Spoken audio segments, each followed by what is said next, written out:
आज आपल्याला सकाळी मी मेसेज पाठवला होता आणि माझ्या अगोदर तुम्हाला सगळ्यांना बातमी कळलेलीच होती. ज्या आपल्या ज्येष्ठ साधक होत्या अनुराधा भोकरे आणि रोज त्या सहभागी असायच्या. ताई मी हे तरी वाचते सांगते आणि त्यांनी इतकं लिखाण आणि हे केलेलं होतं. आयुष्यभर त्यांची सेवा शिक्षण क्षेत्रात झालेली होती, मोठ्या मोठ्या पदावर होत्या आणि त्या आपल्याला सोडून गेल्या. ते सुमनताई जवळेकरांच्याच त्या वीणबाई होत्या. एक आज मला कळलं आणि त्यांनी फोन करून सांगितल्यावर समजलं. तर आपल्या या ग्रुपमध्ये घटना घडलेली अशी ग्रुपमधलीच व्यक्ती आपल्याला सोडून जावी आणि ज्या रोजच्या अगदी हिरिरीनं सहभागी व्हायची. तर त्यांच्याबद्दल आपण सर्वांनी मिळून तुम्ही दिलीच असेल, पण आज म्हणलं आपण श्रद्धांजली अर्पण करूया आणि ईश्वर त्यांना सद्गती देवो. खरा अमृतानुभव त्यांनी घेतला असं म्हणूया की त्यांना अमृतत्व प्राप्त व्हावं अशी ज्ञानदेवांनाही प्रार्थना करूया आणि मग आपल्या आजच्या वर्गाला सुरुवात करूया. खरं म्हणजे खूप वाईट वाटलं. नाही ना, आपल्याकडे त्या नेहमी असायच्या. त्या मुलीकडे आल्या होत्या शेवटचा आठवडा बघा, मी सारखी म्हणायची अनुराधाताई म्हणतायत का, अनुराधाताई म्हणतायत का. ते दिसत तर नव्हत्या, त्यांचं नावही येत नव्हतं. पण एक दिवशी दोघी जणी होत्या, म्हणजे आमच्या अनुराधा जोशी आहे ती पण होती आणि त्याही होत्या. तर म्हणे आम्ही दोघी आहोत. हां, आजारी वगैरे अचानकच आला म्हणे हार्ट अटॅक त्यांना. तो काळ बघा, या 8-15 दिवसात सगळ्या हार्ट अटॅकनी नाही का. त्या असताना सुद्धा मी ती बातमी सांगितली होती. आमच्या इथले 2 जण एकाच दिवशी गेले, एकाच वेळेला गेले आणि त्यावेळेला त्या इथे जॉईन होत्या आपल्यामध्ये. तर हे एका दृष्टीनं हार्ट अटॅक असा विचारायच्या आणि लिहून घ्यायच्या. हा अहो, त्यांनी आपला हा आत्ताचा जो अध्याय आहे ना, म्हणजे काय म्हणू आपण, पूर्ण हे शब्दखंडन त्यांनी पूर्ण, मी तेव्हाही गावाला गेले होते ना नेपाळला, तर तेव्हा त्यांनी पूर्ण लिहून काढलं होतं. म्हणायच्या मी सगळं लिहून काढलंय ते. म्हणजे खूपच उत्सुक होत्या त्या सगळ्या, खूपच. त्यांनी ती एक कविता लिहिली होती त्याच का? हा हा हा, बरोबर, अगदी अगदी. कविता लिहायच्या, काव्यसंग्रह होते त्यांचे. आणि मी त्यांना म्हणलं होतं मला द्या बरं का, तर हो म्हणल्या होत्या. पण आपली भेट नाही झाली म्हणलं पुन्हा. आणि चांगली चांगली म्हणजे त्यांना ती स्फूर्ती होती, प्रतिभा पण होती, बुद्धिमत्ताही होती, सगळंच होतं.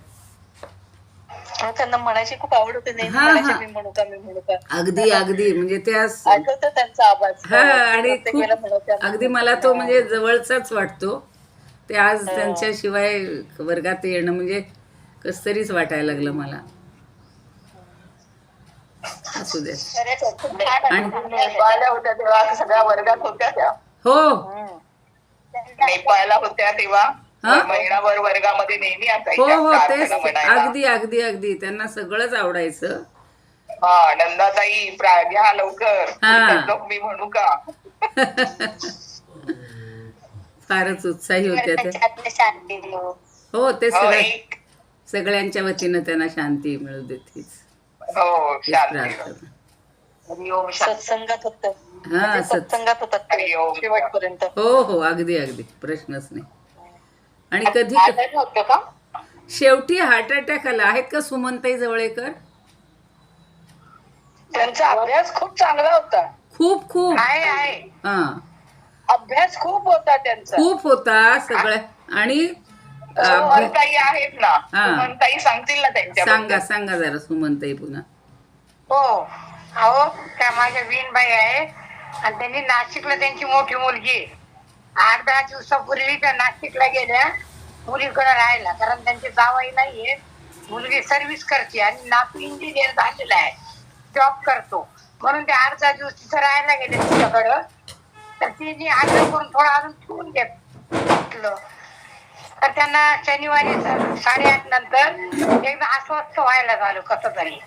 तर त्यामुळे अगं मला दवाखान्यात घेऊन तर मला कसं तरीच होते, ते छातीत दुखतंय का काही विचारलं.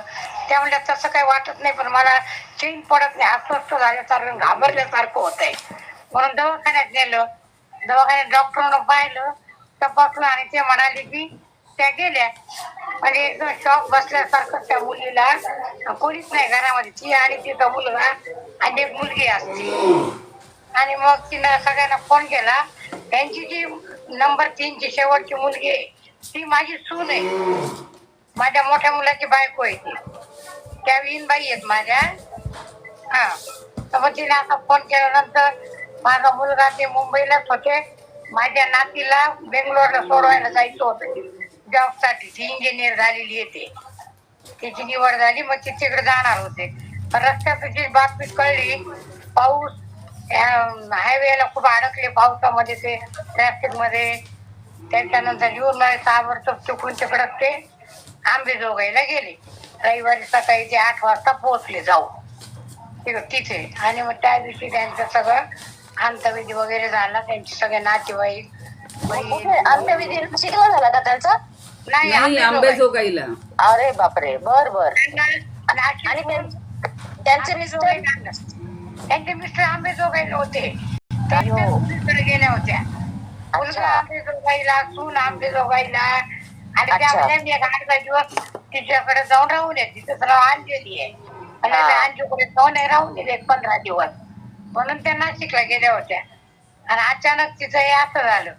त्या मुलीची एवढी हिंमत, तिनं ऍम्ब्युलन्स करून त्या नातवाने त्या मुलीने सांगितलं इकडं कोणी जेवू नका, तिचं जर सगळं ते म्हणजे नाशिकला करायचं का, चांगल्या क्षेत्राच्या ठिकाणी गेली आहे आई तर ते म्हणजे नाही नाही, तिला आपल्या घरातच आणायचंय. त्यांचं आंबेजोगाईला 2 मजली घर आहे चांगलं मोठं. म्हणून मग ते आंबेजोगाईला घेऊन गेले त्यांना. मग रविवारी 3-3:30 झाला त्यांचा विधी सगळा अंत्यविधी. माझा मुलगा आज सकाळी आला परत. मुंबई आता 10-15 दिवस तिकडेच राहणार आहे.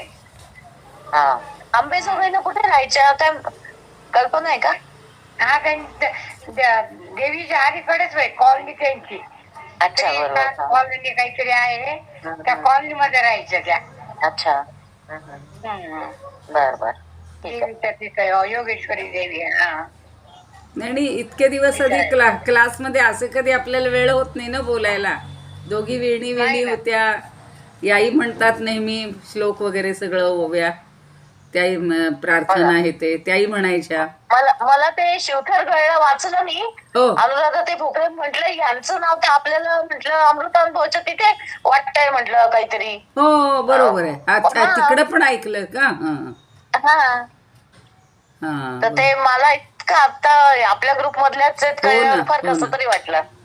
खूपच वाईट झालं. म्हणजे मला सकाळपासून अस्वस्थ, जेवण करावं वाटे ना, काही करे ना. अचानक झालं ना, शॉक बसला सगळ्यांना, शॉक बसलाय. तेच त्यांना पण शांती. किती पुण्यवान ना की आला गेल्या पण. हो, आणि नाशिक सारख्या पवित्र ठिकाणी आल्या, मुलीकडे आल्या.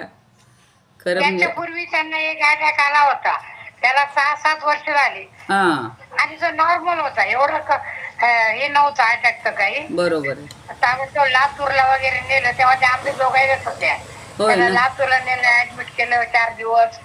तर पूर्ण आता पण 6 वर्ष बऱ्या 6 वर्ष राहिल्या म्हणजे चांगल्या, म्हणजे तो नॉर्मल होता. राहिला त्याच्यानंतर. बरोबर. आणि आता एकदम इतका फेल्युअर अटॅक आला, काही करायलाच मिळालं नाही. डॉक्टर पण काही करू शकले नाही इलाज. त्यांचं तेवढंच होतं, त्यांचं आयुष्य तेवढंच होतं. तेच ना, दुसरं त्यांची मुलगी ते रडत होती, माझ्या घरी आई आली, असं झालं माझ्या घरातच का असं व्हावं.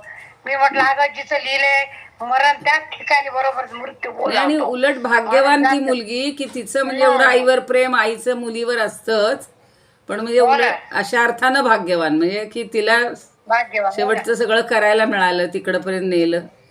त्यांच्या मिस्टरांना किती वाईट वाटलं असेल सांगा ना. मिस्टरांना किती सहवास लाभला. हो ना, 10 दिवस जेवण बोल. आणि तिने रजा घेतली, आई आली म्हणून तिने 8 दिवस रजा घेतली होती. बघा म्हणले कॉलेजमध्ये पप्पा मारू आपण. चांगलंय, किती छान.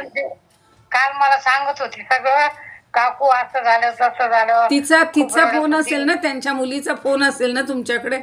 आहे ना, देते ना मी. मग नंतर द्या, म्हणजे मी त्यांच्याशी त्यांच्या माझ्या सुनबाईचा फोन पाठवते मी तुम्हाला. हा, तेच त्यांची मुलगी म्हणजे तुमची सुनबाई, तिचाच फोन द्या पाठवते. चालेल. ग्रुपवर पाठवा, आम्ही करू फोन. हा, सगळे आम्ही आपल्यानं करू. चालेल, बरं ग्रुपवर पाठवते. ग्रुपवर पाठवता येणार नाही कदाचित, आपल्याकडे तसं पाठवता येत नाही ना. मी पाठवीन, तुम्ही मला पाठवा, मी ग्रुपवर पाठवते. हो, बरं बरं चालेल चालेल. चला हो ते नमस्कार. तुमच्या याच्यावरच आहे ना हो ते हा. हो, एक श्लोक म्हणते मी त्यांच्यासाठी आधी. हं.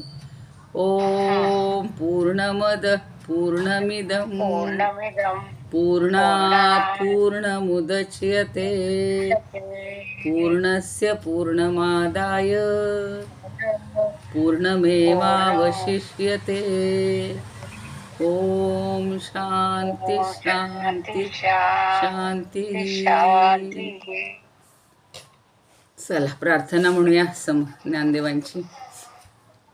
अलंकापुरी पुण्यभूमी पवित्र, तिथे नांदतो ज्ञान राजा सुपात्र. तया आठविता महापुण्य राशी, नमस्कार माझा सद्गुरु ज्ञानेश्वरासी. नमोऽनंताय शुद्धाय कूटस्थायात्मने नमः. प्रेमाम्बुधिविहाराय ज्ञानराजाय ते नमः. माधुर्यरसकल्लोलां शिवशक्तिस्वरूपिणीम् अमृतानुभवार्थाय वंदे ज्ञानेशनंदिनीम्. ज्ञानदेव गुरु ज्ञानदेव तारू, उतरिल पहिलं पारू ज्ञानदेव. ज्ञानदेव माता ज्ञानदेव पिता, तोडील भव व्यथा ज्ञानदेव. ज्ञानदेव माझे सोय रे दाय रे, जीवलग निर्धारे ज्ञानदेव. सेना म्हणे माझा ज्ञानदेव निदान, दाविली निज खूण ज्ञानदेवे. ज्ञानियांचा राजा गुरु महाराज, म्हणते ज्ञानदेव तुम्हा ऐसे. मज पामरासी काय थोरपण, पायीची वहाण पायी बरी. ब्रह्मादिक जेथे तुम्हा बोलंगणे, इतर तुलने काय पुढे. तुका म्हणे नेणू युक्तीची आखोली, म्हणून ठेविली पायी डोई. म्हणून ठेविली पायी डोई. ज्ञानियांचा राजा गुरु महाराज, म्हणती ज्ञानदेव तुम्हा ऐसे. ज्ञानेश्वर महाराज की जय. पंढरीनाथ भगवान की जय. जय तू श्रीकृष्ण, जय तू ज्ञानेश्वर. सर्वांच्या हृदयस्थ परमात्म्याला वंदन करून आजच्या सेवेला प्रारंभ करूया. थोडीशी हुरहुर वाटतेय, हळहळ वाटतेय. पुन्हा एकदा ताई तुमचा आवाज आता एकदमच फरक पडला, म्हणजे असं खूप वेळी म्हणून राहिले तुम्ही करून येणे असं. हा नाही, आता ती आज सकाळपासून जाणीव हे झाली की त्यांच्या बद्दल म्हणजे खूपच आणि त्या इतक्या उत्साही असायच्या ना. मला वाटतं नेवाशाला वगैरे त्या आल्या होत्या बहुतेक, पण वयामुळं आत्ता सुद्धा मध्यंतरी वयामुळं म्हणल्या मला यायला जमणार नाही. पण त्यांची फार म्हणजे नव्हत्या आल्या, पण फारच उत्साही त्या होत्या, सगळ्यामध्ये पुढं असायच्या अगदी. बरं, आपण काय करूया, विष्णू सहस्रनाम तुम्ही सगळी तयारी घेतली. आठवड्यावर माझ्या अनुपस्थितीत तुमचा वर्ग चाललेला होता, तुमचा म्हणजे आपला. मला कौतुक वाटलं, माझा काही संपर्क झाला नाही. मधून मधून कधीतरी वाटायचं की आपल्याला करता आलं असतं तर बरं झालं असतं. 51 झाले होते ना श्लोक आपले.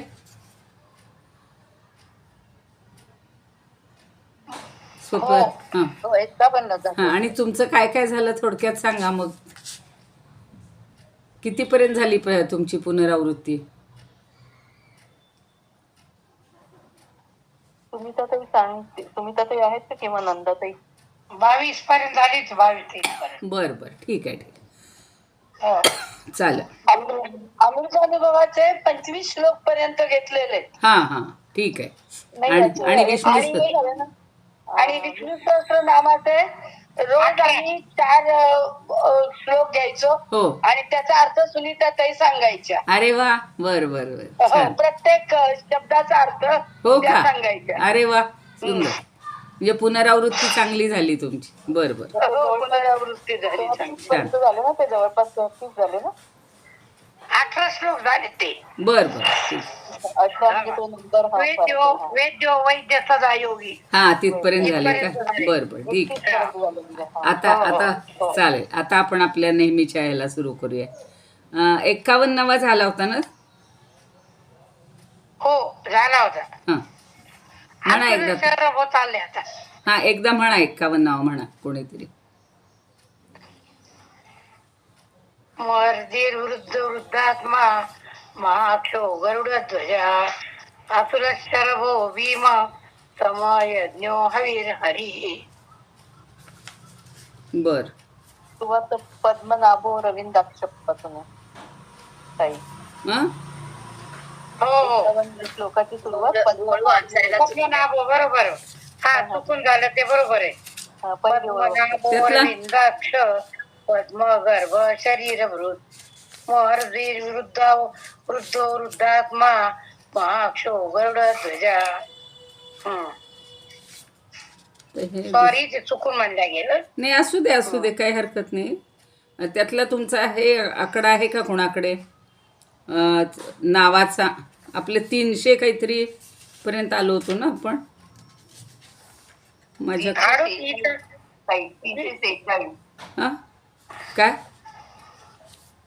46 पद्मनाभ त्याचा पहिला हा हा, आकडा आहे. हो बरोबर, बरोबर आहे. हो, 346. हा हा हा, ठीक आहे. 38वा श्लोक आहे. 38. नाही, तो मिळाला मला. हो, पण तो झालाय ना तुमचा. ठीक आहे. हो आता तो म्हणणार आहे. आता पुढचा बघूया. विक्षरो रोहितो मार्गो हे तुर्दामोदर. मॅडम हा, तुला राहिला. तो खाली होता. तो खाली होता तरी म्हणलं असं का होतंय. अतुल शरभो भीमस समयज्ञो हविरहरी सर्व लक्षण लक्षण्यो लक्ष्मीवान समितिंजय. अतुल हा आता नेहमी आपल्याला माहिती आहे. अतुलनीय पराक्रम, तोच तिथे अभिप्रेत आहे अर्थ, की ज्याचा पराक्रम अतुलनीय आहे, ज्याची तुलना किंवा ज्याच्याशी तुलना करण्यासारखं दुसरं कोणीही नाही. आणि शरभ, खरं आता शरभ म्हणजे जीर्ण होणे किंवा झिजणे असा ज्याचा स्वभाव आहे. म्हणजे अशा शरीरामध्ये जो शर म्हणजे काय, तर आपलं शरीरमधला शर, तर जो आत्मरूपाने भासतो या जीर्ण होणाऱ्या शरीरामध्ये, जो आत्मरूपाने भासतो म्हणून त्याला शरभ असं नाव पडलेलं आहे. पुढचं भीम. हा भीम म्हणजे ज्याला सगळेजण भीतात, भयंकर. भीमचा तसा अर्थ असतो भयंकर, ज्याचं स्वरूप म्हणजे मोठ्या प्रमाणावर आहे. आणि आजच तो भये व्यापिले सर्वही हा जो समर्थांचा श्लोक आहे तो आम्ही आज म्हणजे बरेच दिवस आता तो अभ्यासतो आहोत. भये व्यापिले सर्वही सर्व ब्रह्मांड आहे भयातीत ते संत अनंत पाहे जया पाहता द्वैत काही दिसेना भये मानसी सर्वथाही असेना. तर या भगवंताचं भय हे सर्वांना आहे. आणि म्हणून उपनिषदातली वगैरे आज वाक्य आमच्या नंदेने छान सांगितली होती की भयात इंद्रश्च अग्निश्च. तसं सूर्य चंद्र हे सगळे त्याच्या भयामुळं, म्हणजे त्याचं भयाचा अर्थ आहे त्याचं नियंत्रण आहे सगळ्यावर. नाहीतर त्याचं जर नियंत्रण नसतं तर सगळे स्वैरपणानं वागले असते. म्हणून तशा अर्थानं हा भीम आहे, भयंकर आहे, जे सगळेजण त्याला भीतात. म्हणजे आपल्या भीमासारखा नुसता असा प्रचंड पराक्रमी आणि बघायलाच घाबरणारा असा नव्हता, असा नाही आहे.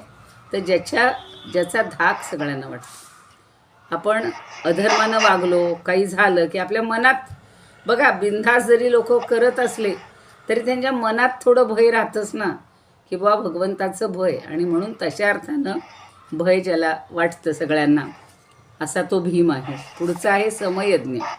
समयज्ञ म्हणजे ज्ञ म्हणजे जाणणारा, जसं शास्त्रज्ञ, शास्त्र जाणणारा. वेदज्ञ, वेद जाणणारा, तसा हा समयज्ञ आहे. म्हणजे वेळेचं उचित ज्ञान त्याच्या ठिकाणी. कुठल्या वेळेला काय करायचं हे भगवंताला समजतं, आपल्याला समजत नाही. किंवा अजून एक त्याचा अर्थ असा आहे की सर्वांना समभावानं वागवणं हा ज्याचा यज्ञ आहे. समयज्ञ म्हणजे दोन प्रकारे त्याची फोड होते, समयज्ञ किंवा समयज्ञ. बघा, तर समयज्ञ म्हणजे सर्वांशी समभावानं राहणं हाच त्याचा यज्ञ आहे. पुढं हवीर हरी, त्या नावाशी पुढचा अर्थ जास्त चांगला वाटतो. हवीर हरीही, हवी म्हणजे यज्ञामध्ये जे काही हवन केलं जातं त्याला हवी म्हणतात, त्याला आहुती म्हणतात. तर यज्ञामध्ये अर्पण केलेल्या आहुतीचं जो हरण करतो, हरण म्हणजे स्वीकार करतो. किंवा जीवन हा एक यज्ञ आहे आणि पुरुष हा त्यातील आहुती आहे. त्यामुळं त्या पुरुषाच्या ठिकाणी असलेल्या पातकांना जो केवळ स्मरण मात्रे करून नाहीसा करतो, असं मोठा अर्थ त्याचा दिलेला आहे. यस्य स्मरण मात्रेण. आणि सर्व लक्षण्य. आता लक्षण्य म्हणजे समजून घेण्यास योग्य. सर्व लक्षणं म्हणजे सगळ्या लक्षणांनी, सर्व प्रकारच्या प्रमाणांनी, आपण जी प्रमाणे शिकलेलो आहोत, प्रत्यक्ष, अनुमिती, उपमिती, शाब्द किंवा इतर वेदातली जी आहेत, तर या सगळ्या प्रकारच्या प्रमाणांनी ज्याचं ज्ञान होतं असा सर्व लक्षण्य. लक्ष्मीवान हा शब्द नेहमी येतो. लक्ष्मी म्हणजे त्याची पत्नी, तर ती त्याच्या वक्षस्थळावर विराजमान असते, त्याची सतत सेवा करत असते आणि म्हणून तो लक्ष्मीवान आहे. जसं आपण धनवान म्हणतो तसा तो लक्ष्मीवान आहे. आणि समितींजय, समिती म्हणजे युद्ध, आणि युद्ध किंवा सभा हा पराक्रमानं जिंकत असतो. सभासुद्धा जिंकून घेण्याचं कौशल्य भगवंताचंच आहे, तो कुणाला हार जाणार नाही. आणि पांडित्यानं तो वक्तृत्वानं आपली सगळी सभा, सगळ्या देवांची सभा ही जिंकून घेत असतो. म्हणून समितींजय. सुमिताताई या सर्व लक्षण्याचं वाचा. ते वाचू का ना? वाचा ना. बरं ठीक आहे. वारा त्याच्या भये वाहे, हां सूर्य तद्भये उदया ये, ऐसे महात्म्य कोणा आहे म्हणून भीम. असं महात्म्य कोणाचं आहे म्हणून भीम बरोबर. नाव पडलं. बरोबर आहे. हो, ते मगाशी म्हणलं ना मी, भयात इंद्रश्य वायुष्य, सगळे त्याच्या भीतीनं सगळी कामं करत असतात. म्हणून वारा सुद्धा वाहतो ते त्याच्या भयानं, चुकून वेगळ्या प्रकारे. समुद्राचं हे पण नाही का? समुद्र पण ओलांडत नाही ना. नाही. समुद्र सुद्धा आपली सीमा हो, ओलांडत हा नाही. सगळेच त्याच्या म्हणजे भयानं. सगळे त्याच्या नियंत्रणाखालीच आहेत, म्हणून त्याला ते भीम नाव पडलं. बरं, पुढचा घेऊया. संस्कृत आपण ते दुसरं एक वाचत असते ना. हे किती आहे? 362.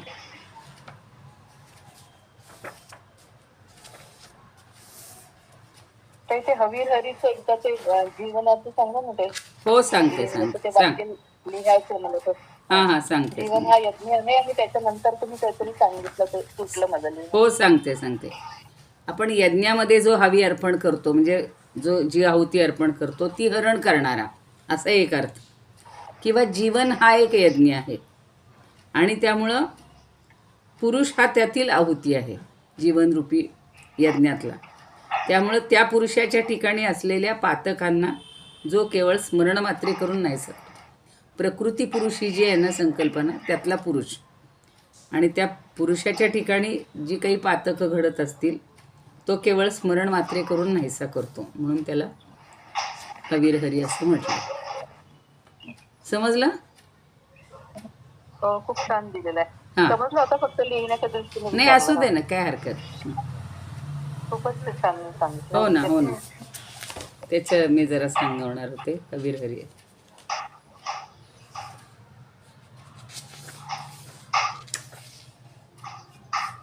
आता त्या हवीर हरीचंच जरा तुम्ही म्हणताय म्हणून काव्यमय ते वाचते.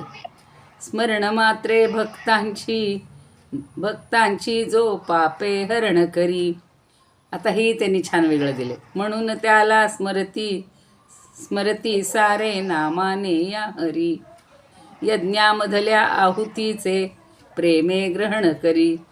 त्या विष्णूंना म्हणून नाम हे शोभे हवीर हरी. यांनी वेगळ्या अर्थानं दिले, ते तो अर्थ नाही दिलेला पुरुषाचा, पण छान दिलेला. आणि सर्व लक्षणं लक्षण्य, हा मला तो जास्त हे वाटला होता. सर्व लक्षणं म्हणजे सर्व प्रमाणांनी, लक्षण्य म्हणजे जाणला जातो.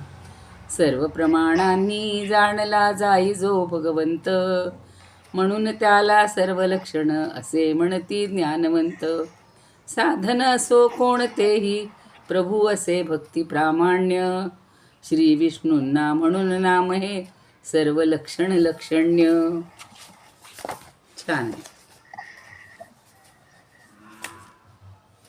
आणखीन एक अर्थ म्हणजे तुम्ही आता वाचलात ना, हो. सर्व लक्षण लक्षण, हो. त्याचं लिहिलेलं आहे का आणखीन एका पुस्तकात, जो सर्व लक्षणांनी लक्षणीय आहे, हा. संबोधनीय आहे, लक्षण्य आहे, हा. सर्व लक्षण्य होय.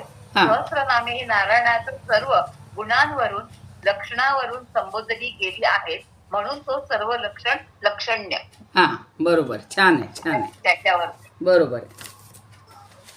मॅडम मग म्हणायचं काय, लक्षण्य म्हणायचं का? हो, सर्व लक्षण लक्षण्य. लक्षण्यो म्हणजे लक्षण्यो हे विसर आहे, काय म्हणायचं, संधीच्या नियमानुसार लक्षण्य होतं, मूळ लक्षण्य असं आहे ते. म्हणताना आपण तसाच म्हणणार, सर्व लक्षण लक्षण्यो लक्ष्मीवान समितिंजय. म्हणा तो श्लोक वाटलंच. अनुराधा म्हण. सर्व लक्षण लक्षण्यो लक्ष्मीवान समितिंजय, विक्षरो रोहितो मार्गो हेतुर्दामोदर सह. असं त्या इथं ती दुसऱ्या श्लोकाची ओळ म्हणलीस तू. अतुलेख पासून सुरू होते. अतुल शर्भो भीम असा श्लोक आहे तो. हा, अतुल शर्भो भीम समयज्ञो अविर्हरिः सर्व लक्षण लक्षण्यो लक्ष्मीवान समितिंजय. नाही, मला एकदम काय वाटलं, काही वेळेला प्रत्येक पुस्तकाने असे, पण असं होत नाही, असं काही केलंय की काय, आणि म्हणून विचारलं की तसं तू पुढच्या ह्याच्यातली एक ओळ म्हणली. ठीक आहे, आज आपण म्हणून घेणं राहिलं. आता आपले श्लोक घेऊया. ते 46 झाले होते ना ओव्या. मोठं आहे प्रकरण अजून ते. बरं, त्यातलं एखादं कोणी लक्षात असेल तर म्हणा. 46, 45, 46 अर्थ आहे का कोणाच्या लक्षात? हा एकच श्लोक घ्यायचं मॅडम. आता एकच घेतला ना, असू दे, आज तो उशीर होईल, जरा आधी वेळ गेलाय ना आपला, 10-15 मिनिट. बरोबर. हां, 45, 46 कोणी म्हणतंय का? नाही तर मग मी घेते ती परत. का मृगजळा. हां, म्हणा. का मृगजळाच्या पाणी गगनाच्या आलिंगणे नातरी चुंबनी प्रतिबिंबात. हो. उठावला बोथरे चंबका तो सुनात पडे अशी का अति त्या नाशिक तरका पैसे होय. हां, हे सारे कसे आहे तर मृगजळाचे पाणी पिऊन तहान भागवण्यासारखं आहे. वरल्या आकाशाला आलिंगन देण्यासारखे आहे. बरोबर. आपल्या हातात जे चित्र आहे किंवा जे समोर प्रतिबिंब पडले आहे त्याचे चुंबन देण्यासारखे आहे. या बरोबर. गोष्टी करण्यासाठी मन किती उतावीळ झालं तरी सारे प्रयत्न शेवटी निष्फळ ठरतात. त्या प्रयत्नांना काही अर्थ नाही, ते सारे व्यर्थ करते. त्याप्रमाणे त्या अविद्यानाशाच्या प्रयत्नांचे आहे ते मुळातच नाही, त्यांना करायचा कसा. अविद्या ही अभाव सिद्ध आहे, ते करण्यासाठी ज्ञानेश्वरांनी प्रस्तुत अर्थ दिली. बरोबर आहे. ते 46वी अशी आहे ओवी, त्याला जोडूनच घेतलेली आहे त्यांनी. उठावला ओथरे तबका तवंका तो सुना अथपडे असी का विद्यानाशी तर का तैसे होय. जे आता तुम्ही म्हणलं ते शेवटचं, की हे जे सगळे प्रयत्न आहेत काय, दोन्ही एकत्रच आहेत. हा, त्यांनी दोन्ही एकत्र घेतले, म्हणून ती ओवी पुन्हा मी आता सांगितली, की या सगळ्याच गोष्टी जशा व्यर्थ आहेत. तुम्ही सांगितलेली उदाहरणं छान आहेत ना. मृगजाळ्याचं पान करून कोणाची तहान भागते का? हो, नाही. गगनाला आलिंगन देता येतं का? नाही. प्रतिबिंबाचे चुंबन घेता येतं का? नाही. या गोष्टी जशा अशक्य आहेत, व्यर्थ आहेत, तसंच हे अविद्यानाशाचा प्रयत्नसुद्धा व्यर्थ आहे. जी नाहीच आहे गोष्ट तीच. आता तर सगळ्या 47 पासून इतके सुंदर दृष्टांत दिलेत, मला तर आज असं वाटलं की सगळे त्या 9 ओव्या एका दिवशी घ्याव्यात, इतके छान आहेत. म्हणजे सगळे दृष्टांत डोक्यात बसतील. पण आज जेवढं होईल तेवढं करूया आपण. आणि म्हणून उठावला ओथरे तमका, तो सुनात पडे असी का, अविद्या नाशी तर्का तैसे होय. तसं हे ओथरे तमका म्हणजे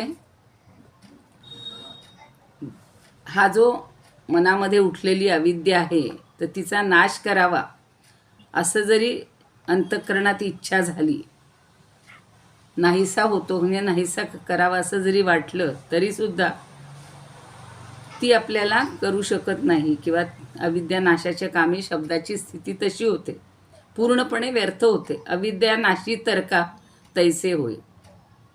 या अविद्येचा नाश तर्कानी, किंवा तर्क म्हणजे इथे शब्दच, तर्क करत असतानाही शब्दाचा अर्थ हे घ्यावाच लागतो, सहाय्य घ्यावंच लागतं.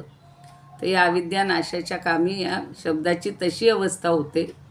कशी की जरी प्रबळ इच्छा मनामध्ये निर्माण झाली तरीसुद्धा ती व्यर्थ जाते. आपल्याला बघा एखादी गोष्ट करावीशी वाटते, खूप तीव्रतेनं करावीशी वाटते, पण आपली तेवढी शक्तीच नसते. आणि मग एखाद्याला गगनाला गवसणी घालणं तसं जर आपण मनामध्ये काही ठरवलं तर ते होत नाही. तसंच इथं त्यांनी सांगितलं आहे की असं आकाशाला आलिंगन देऊ शकत नाही, गगनाला गवसणी घालू शकत नाही.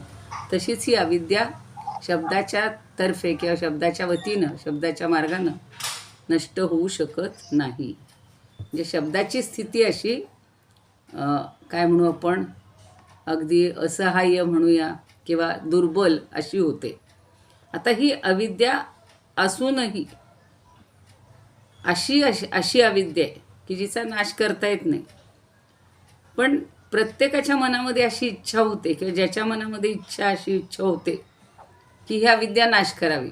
आता बघा या अमृतानुभवमध्येच यांनी असा हे घेतलेला आहे. नाहीतर सगळ्या ग्रंथांमध्ये आपण कसं म्हणतो की आपल्याला हे जे अज्ञान आहे, हे जगाचं जे अज्ञान आहे, हे सगळं आधी नष्ट व्हायला पाहिजे आणि ते दूर झाल्यावर आपल्याजवळ ज्ञान येईल.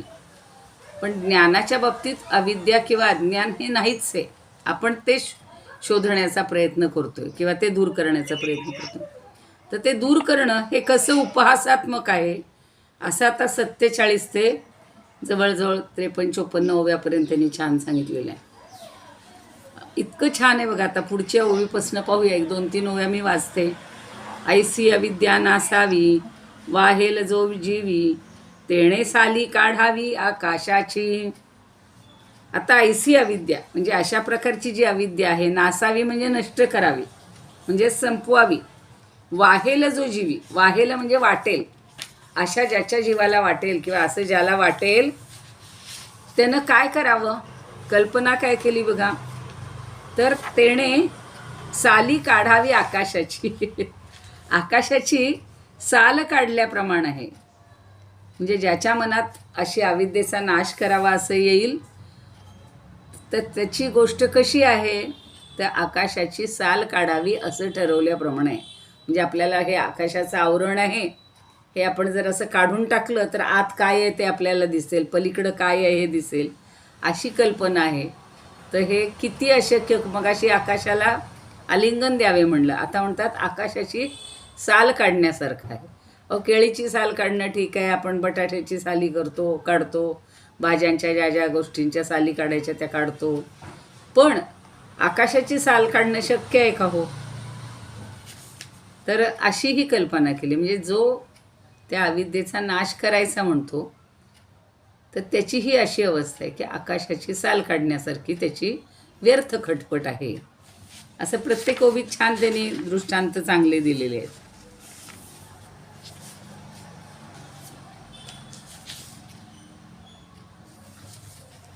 म्हणजे अविद्या ही तिला रूप नाहीच आहे ना, स्वरूप नाहीच आहे ना काही.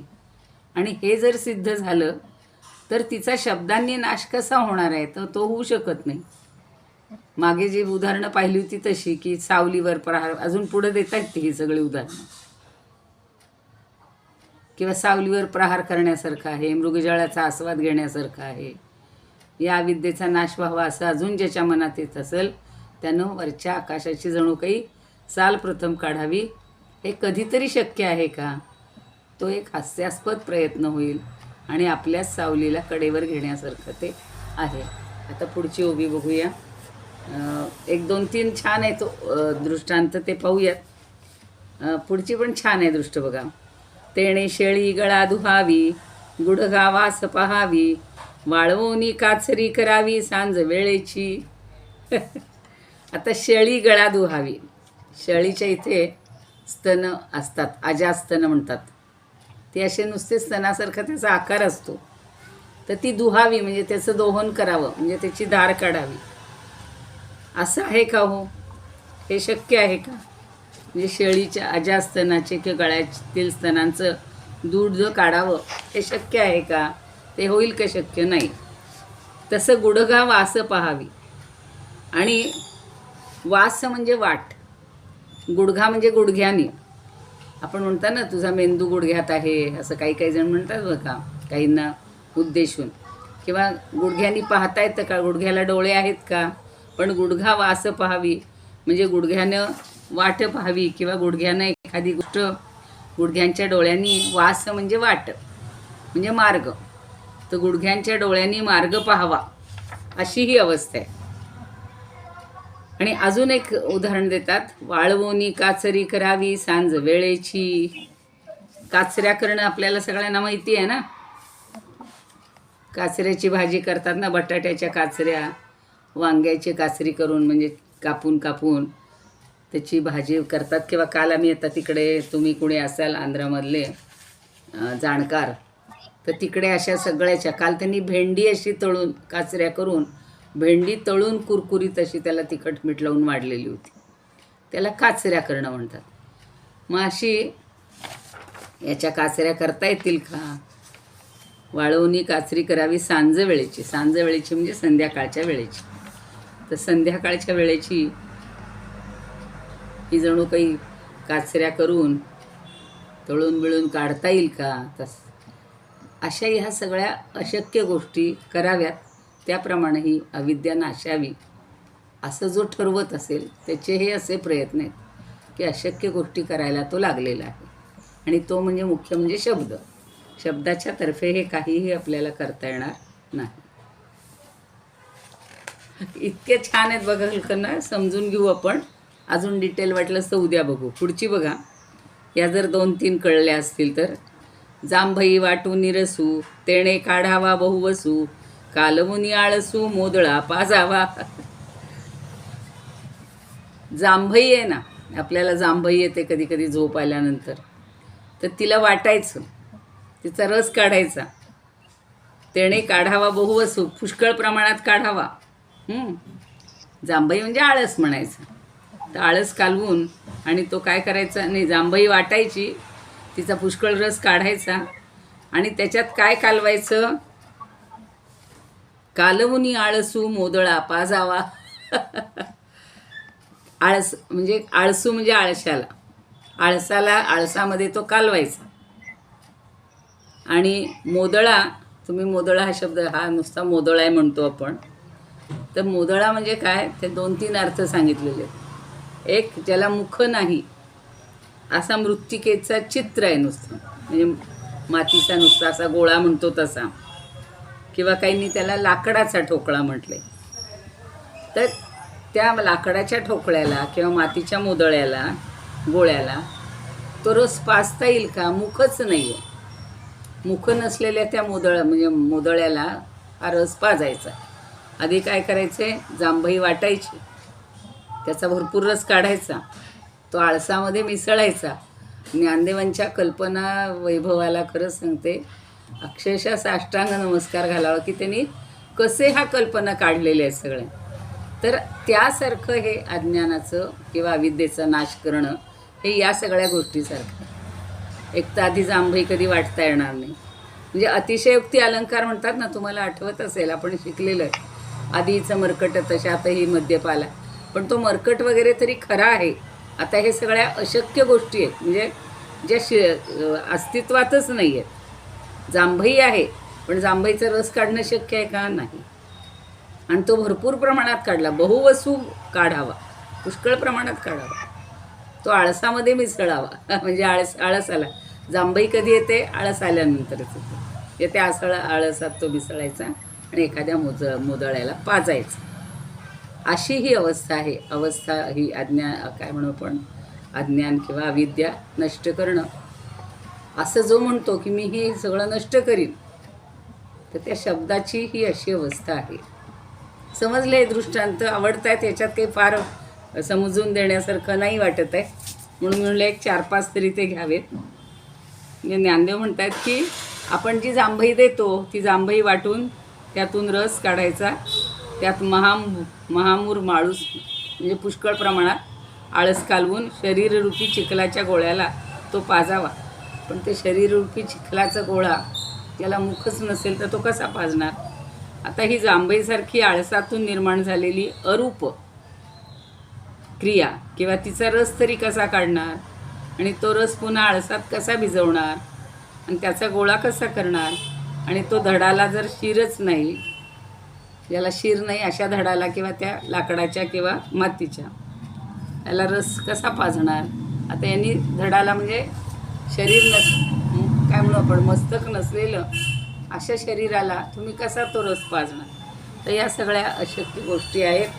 आणि तसं करण्यासारखं म्हणजे या अविद्येला नाश करण्याला जो सरसावला आहे त्याची अवस्था ही अशी आहे. आपण संस्कृतन हे पण ओळीनं नंतर वाचूया. आता पुढचं बघा. पाटा पाणी परतू, पडली सावली उलथू, वारयाचे तांथू वळू सुखे. पाटा पाणी परतू म्हणजे पाटातील पाणी. परतूचा अर्थ आहे उलटवतो. आता खेड्यामध्ये असे पाट पाण्याचे वाहत असतात किंवा नदीचा प्रवाह समजू आपण. पाट असा जो येतो तो तुम्ही परतवायचं ठरवलं तर शक्य आहे का हो? त्याचा प्रवाह उलट्या बाजूला नेणं कुणाला तरी शक्य आहे? तसं आहे पाटा पाणी परतू. आणि पुढं त्यांनी आपलं सावलीचे दृष्टांत तर या ग्रंथामध्ये किंवा या आपल्या अध्यायामध्ये प्रकरणामध्ये किती वेळा आलेत त्याचं कोणीतरी अभ्यास करा. पडली सावली उलथू, एखादी ज्याची सावली पडलेली आहे ती उलटी करायची, उलटून टाकायची. अशी येईल का उलटून टाकायला? उलथून टाकणे आपण अगदी शब्दशः म्हणतो ना तसं, की पडलेली सावली उलथी करावी. आणि पुढं काय म्हणतायत?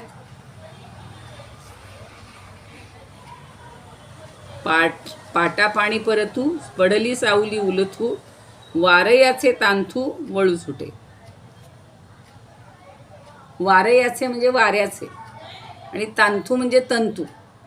आता वाऱ्याला असे तंतू असतात का? पण वळू सुखे, ते सुखानं वळावेत असं ज्याला वाटतं. म्हणजे असे वळवता येतील का? वाऱ्याचे तंतू वळावेत. आपण वाती वळतो किंवा तंतूपासून वस्त्र बनवलं जातं. पूर्वी हातमागावर हे स्वतः केलं जायचं बघा, असं गुंतवणूक केली जायची. आमचे सासू सासरे घरी बनवायचे. नऊवारी साडी, धोतर, जे पूर्वी हे तंतू वळून वस्त्र करण्याची पद्धत होती. आणि आता यंत्रावर मागावर तर होतच असतं. पण आता ही कल्पना त्यांनी जी केलेली आहे की वाऱ्याचे तंतू वळावेत, तशी ही अवस्था आहे. आधी वारा हाताशी येईल का हो? वारा पकडता तरी येईल का? त्याचे तंतू कसे वळता येतील? नाही. सावली कधी उलथून टाकता येईल का? नाही. तशी ही अवस्था आहे. आणि पाटाचं पाणी वाहतं त्या दिशेच्या विरुद्ध दिशेला न्यायचं. किती आपण पाहतो असं थोपवायचं म्हणलं तिथे किती. मला एकदम त्या ह्याची आठवण आली आपल्या गुरुचरित्रातलं, की तो आरुणीला त्यांनी सांगितलं असतं की तू आपलं हे पाणी सगळं वाहून आपल्या शेतात हे होते तर तिथे बांध घाललंस.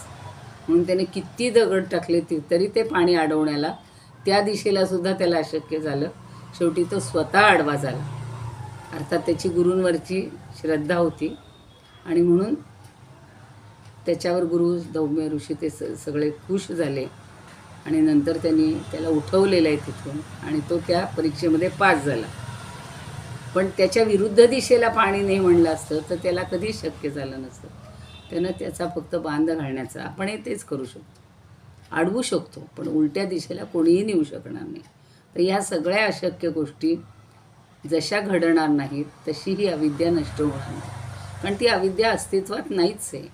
ज्ञान आहे तिथं अविद्या नाहीच. अजूनही पुढचे फार सुंदर त्यात आता इथून पुढं जवळजवळ सगळे दृष्टांतच दिलेले आहेत आणि ते फार अगदी चपखल आहेत की ते वाचले की आपल्याला कळेल की आपला हा आटापिटा कसा व्यर्थ आहे. जी गोष्ट शक्य नाही, जी गोष्ट अस्तित्वात नाही, ती करणं शक्य नाही.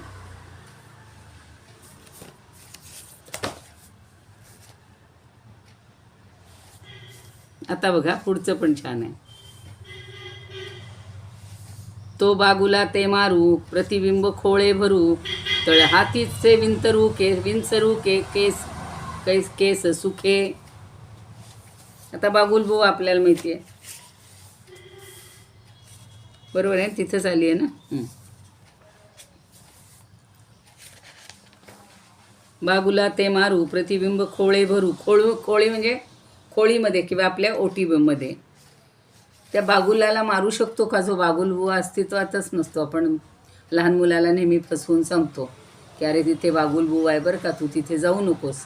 म्हणजे त्याला अडवण्यासाठी आपण नसलेला बागुलबुवा त्याचं चित्र डोळ्यासमोर करतो. पण त्याला मारणं, खरं प्रत्यक्ष मारणं हे शक्य आहे का? कारण तो नसतोच.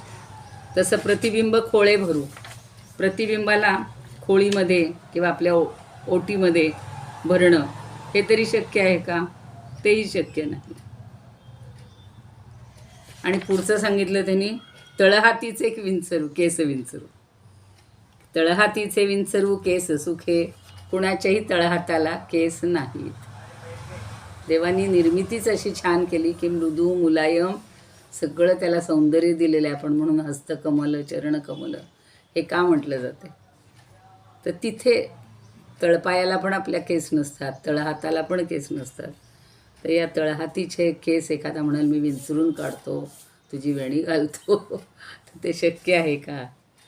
तर ही अविद्या नष्ट करतो, शब्दांच्या आधारे करतो. म्हणजे हा शब्द किती सरसावला आणि असं सगळं म्हणला की बाबा मी ही अविद्या नष्ट करतो, माझ्यामध्ये तेवढी ताकद आहे, असं म्हटलं तरी ते शक्य नाही. आणि या सगळ्या गोष्टी अशक्य कोटीच्या आहेत. म्हणजे बागुलबुवाला मारणं शक्य नाही, प्रतिबिंब ओटीमध्ये भरणं शक्य नाही आणि तळहातीचे केस विंचरणं शक्य नाही. अशा पण आता 3-4 घेतल्या. अजून एक फक्त घेऊया. घटाचे नाही पण फोडू, गगनाची फुले तोडू, सशाचे मोडू शिंग सुखे.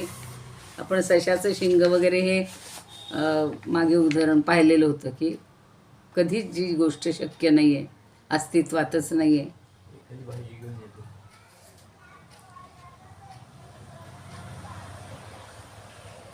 तस घटाचा अभाव, आपण ते अभाव शिकवले होते मागं तुम्हाला, त्या आत्ताही आठवण येते. अनुराधाताई सगळं जास्त पुन्हा पुन्हा विचारायचे घटाभाव म्हणजे काय, घटाभाव म्हणजे काय.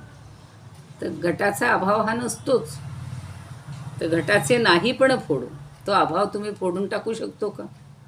घरात माझ्या घटच नसेल तर तुम्ही फोडून टाकू शकतो का? किंवा त्याचा अभाव फोडता येईल का? नाही फोडता येणार. आणि गगनाची फुले तोडू, गगनकमल आता ही तर एक वेदांतामध्ये कल्पना नेहमी मांडलेली आहे की गगनकमल, पुष्प म्हणतात त्याला. म्हणजे आकाश, पुष्प म्हणजे फुल, जे नाहीच आहे त्याची कल्पना करायची आणि ते तोडून एखादं म्हणेल मी तुला आता पुष्प आणून वाहतो, महादेवाला म्हणा, विष्णूला म्हणा. हा बाकीची कमळं आपण सगळी वाहू शकतो, पण पुष्प वाहू शकताना आणि तोडणं तर त्याहून शक्य नाही. आणि सशाचे शिंग मोडू सुखे शिंग मोडू. सशाचं शिंग अगदी सहज मी मोडून काढीन असं म्हणल्यासारखं. सशाला शिंगच नाही आहे तर ते मोडणार कसं? सशाचे मोडू शिंग सुखे. तर ह्या अशा गोष्टी सगळ्या करण्यासारख्या आहेत. अजून 2-4 आहेत, ते आपण उद्या बघूया. आता त्याच्यावरचं आता थोडं संस्कृत आणि सापडते आता पुस्तक.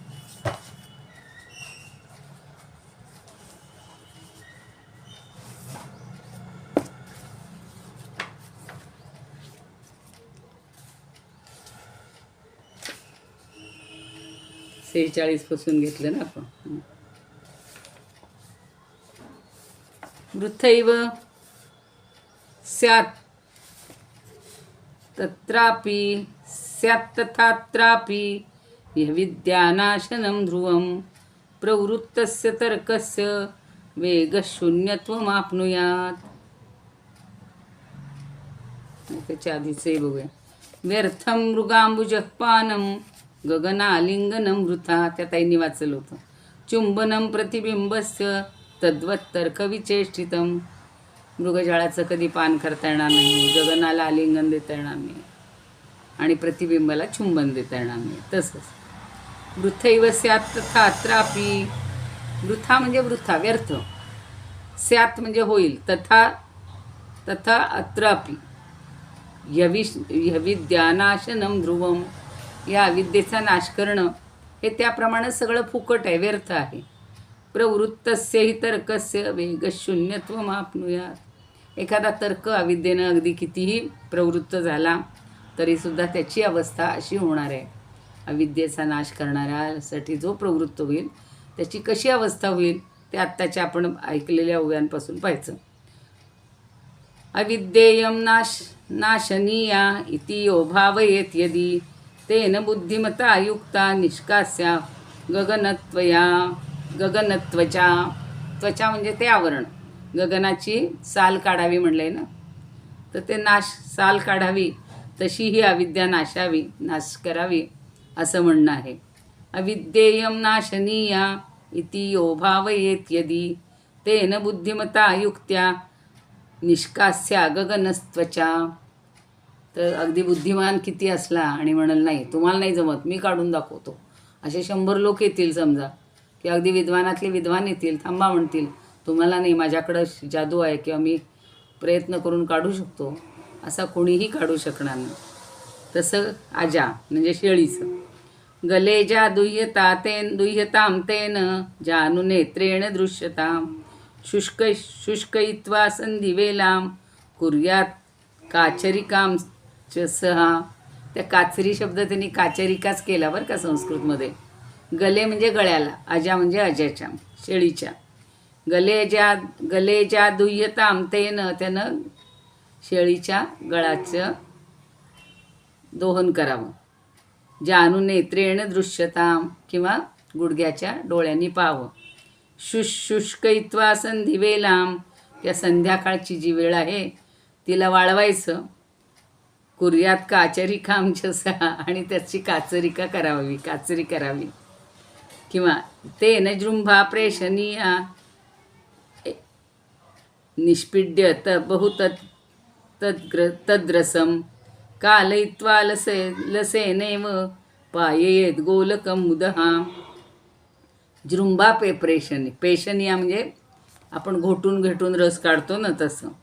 जांभई वाटून रस काढावा आणि निष्पीड्य बहुरस तद्रसम पुष्कळ रस काढावा. कालयित्वा आलसेनेव कालयित्वा म्हणजे तो आळसामध्ये कालवून पाययेत गोलकं मुदा आणि जो मोदळा आहे त्याला पाजावा, अशासारखी अवस्था आहे. निवर्तयतु कुल्याम्बू छायामुद्यात् स्वकाम तथैव मरुतस्तंतु वेष्टयत्वपि मूढधीः. निवर्तयतु कुल्याम्बू, कुल्य म्हणजे पाट आणि त्याचं आंबू म्हणजे पाणी. निवर्तयतु उलट्या दिशेनं नेणं किंवा छायामुद्याच्च स्वकाम आपली छाया उलथून लावायची, उडवून लावायची. तथैव तंतून वेष्टयत्वपि मूढधीः त्याप्रमाणे वाऱ्याचे तंतू हे वळायचे आणि सुखाने. हो मी हे करू शकतो. एखाद्यानं सांगितलं की वाऱ्याचे तंतूचं कर बरं एखादं वस्त्र वळून घे, एखादं म्हणेल हो मी करू शकतो ना. कारण जो कशाचंच म्हणजे काही ज्याच्याजवळ बुद्धिमत्ता नसेल किंवा ज्याला ह्या गोष्टी अशक्य गोष्टी कळतच नसतील तो म्हणू शकतो की मी हे सगळं करू शकेन. सवयी बागुलकं हंतुं प्रतिबिंबं बिभर्तुवा किंवा पाणितले केशान विनेतुं च सप्रवर्ततां. सवयी बागुलकं हंतुं प्रतिबिंबं बिभर्तुया 2 गोष्टी सांगितल्या की तो बागुल बुवाला मारू शकतो आणि प्रतिबिंबाला खोळीमध्ये भरून ठेवू शकतो आणि तळहातीचे केस विंचरू शकतो. केशान विनेतुम सप्रवर्तताम, सुखानं अगदी सहजपणे तो तळहातीचे केस विंचरू शकतो. अशा सगळ्या कल्पना केल्या. अजून एक वाचला होता आपण. घटाभावम स्फोटयतु खपुष्पाण्यवतं सतु विषाणं शशकस्यापि विमोटयतु बालिशः. त्याचा बालिशपणा कशात आहे की घटाचं नाही पण म्हणजे घटाचा जो अभाव आहे तो फोडून टाकतो मी. आता अभाव कसा फोडणार? भाव असेल तर घट असेल तर फोडू शकतो. खपुष्पाण्यवतं सतु आणि अवतंस म्हणजे तोडणे. खपुष्प म्हणजे गगनाचं फूल, तर गगनाचं फूल हे तोडून टाकणं. आणि विषाणम शशकस्यापि, शशक म्हणजे ससा, त्याचं विषाण म्हणजे शिंग. विमोटयतु बालिशः, बालिशपणानं त्याचं शिंग मोडणं अशासारखी त्याची अवस्था आहे असं छान म्हटले. तर या सगळ्या गोष्टी जशा अशक्य आहेत, करणं शक्य नाही, होणं शक्य नाही, तशी ही अविद्या शब्दाच्याद्वारे नष्ट करणं हे अत्यंत अशक्य गोष्टीची गोष्ट आहे किंवा ही अत्यंत अशक्य गोष्ट आहे असं पटवून देत आहेत. तर स्वरूपानंद काय म्हणतात बघूया.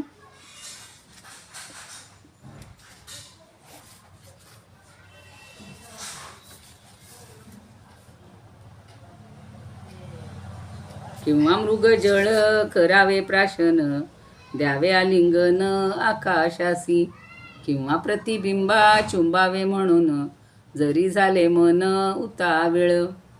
ही 45वी. 46. तरी मनोरथ सर्व हिते साच, जागच्या जागीच जिरोनिया, सर्वथा काहीच लाभेना हातास, शब्दाचा विलास जैसा येथे. हे सगळे मनोरथ आहेत. अविद्येला मी हे करीने, मिथ्या विद्येचा करीन विनाश, म्हणे जो हट्टास पेटोनिया. जो हट्टास पेटून अविद्येचा नाश करीन म्हणतो त्याच्या या सगळ्या गोष्टी केल्यासारख्या आहेत. तशा पुढच्या आपण पाहिल्या.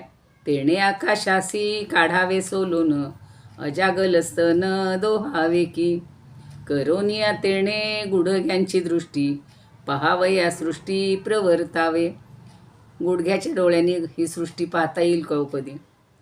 किंवा सांज वेळ वाळवूनी भली, करावी काचरी थयाचीच. सांज वेळ वाळवून काचरी करायची. जांभई वाटोन निघेल जो रस, त्या माझी आळस कालवोनी, पाजावा तो तेणे मृत्पिंडा लागोन, द्यावया जीवन तया लागी. किंवा पाणी याचा ओघ पुढे धावे, मागे वळवावे तया तेणे. आपण म्हणतो ना एखाद्याला की अहो तुम्ही त्यांना फंदात पडू नका, त्यांना शांत करणं म्हणजे पाणी मागं वळवण्यासारखं आहे. तेच सगळं सांगतायत.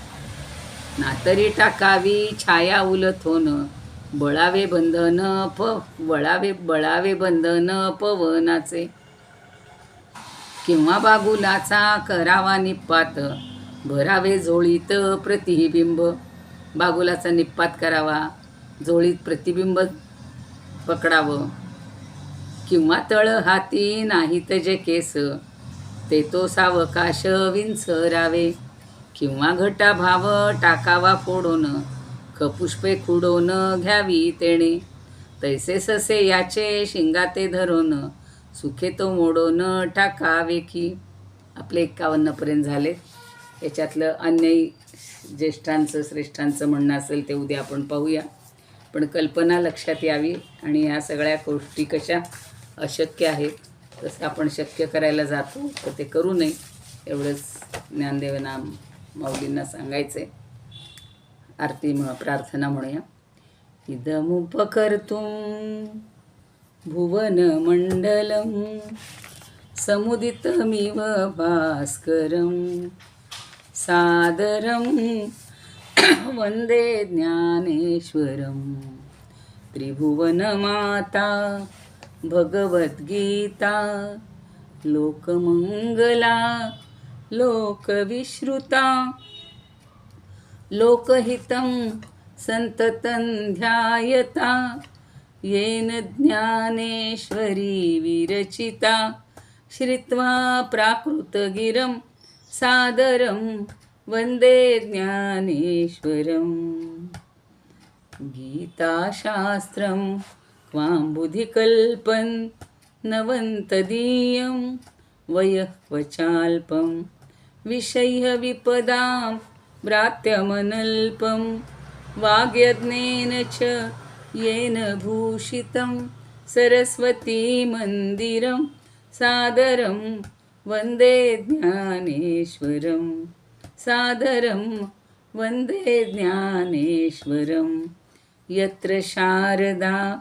कृपाप्रसादः यस्य श्रवणात् परमानन्दः निहितो यत्रामृतनिःस्यन्दः काव्यतत्त्वयोः कृतवन्तं तत् रसायनं मधुरं सादरं वन्दे ज्ञानेश्वरं सादरं वन्दे ज्ञानेश्वरं सादरं वन्दे ज्ञानेश्वरम् आरती ज्ञानराजा महाकैवल्यतेजा सेविती साधू संत मनुवेधला माझा आरती ज्ञानराजा लोपले ज्ञान जगी हित नेणती कोणी अवतार पांडुरंग नाव ठेविले ज्ञानी आरती ज्ञानराजा